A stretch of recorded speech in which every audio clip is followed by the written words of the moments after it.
Okay, we're back here on Lowcountry Money Talk. We're still at the board, and we've really gotten an idea from Phil, just a basic framework, how you take information from viewers once they do a risk assessment and a portfolio analysis and break it down. So Sure. Phil Bloyd is here with us. We're gonna kind of cover a few more details about this. Okay. What I would love for you to do, Phil, if you would, is a little bit break down the rule of 100. We've kind of had to breeze through that for time's sake, but Smiths are average age 70, and you explained a little bit about why we've got this much in equity growth and this much in the lower risk category. So the Smiths are 70. So I want to take that 70, I want to subtract it from 100. And then I only want the difference to be at risk. Reason being, the market that we're currently in, the Standard & Poor's 500 index currently is down 20%, maybe a little bit more than that. So that would mean if this is just average, of course we all want to be better than average, but that would be down 40,000 bucks. Right. If I had the whole amount invested in the S&P 500, and that would be 140,000 that we would be down. So we don't want that, right? Right. So which maybe if you're 50 or 40, you could withstand those changes. Well, you have more money going in, so your dollar cost averaging too. Right. There's no more money going in here, and at age 72, it's actually going to start coming out.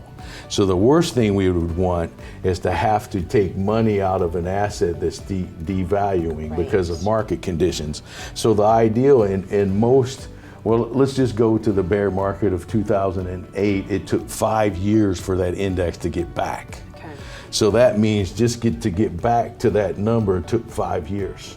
So what we want to do when we get in that bear market, and now let's say I'm going to advance the Smiths and say they're 72, I don't want to be taking withdrawals out of this part of the portfolio. I want to take them here because on average it's going to take 5 years to rebuild that back to where it was. So we don't want to bother those funds currently. We want to let them set a bit, okay? Right. So that's the kind of the concept. Now, this is just the foundation.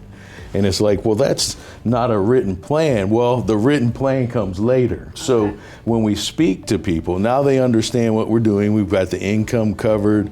We've got, usually when people come in to see me, Jess, they're way overly invested for their age. They have way too much down here. And that's what causes them the pain when we're in the market that we're in. And they're like, oh my, this and that, I'm 75. Okay. Yeah.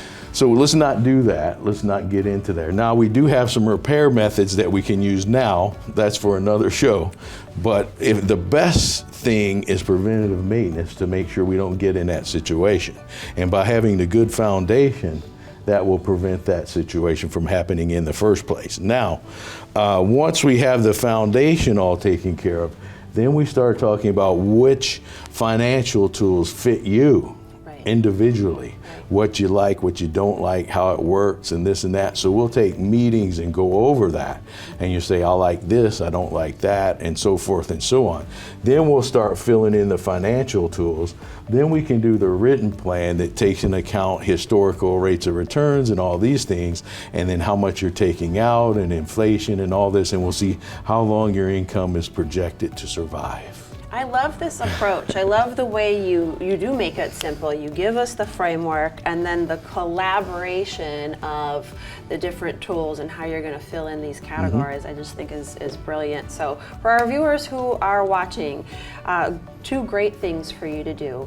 One is try and do this for yourself, and you can do this for yourself by calling the office and having a risk assessment and a portfolio analysis, go through this process with Phil and his team. Second is make sure you tune into Lowcountry Money Talk. We're going to do this again. We'll talk about it. We'll keep talking, giving some great financial advice. I'm learning a lot. Phil, thank you so much. Oh, thank you. And thank you for watching. We'll see you next time. All right.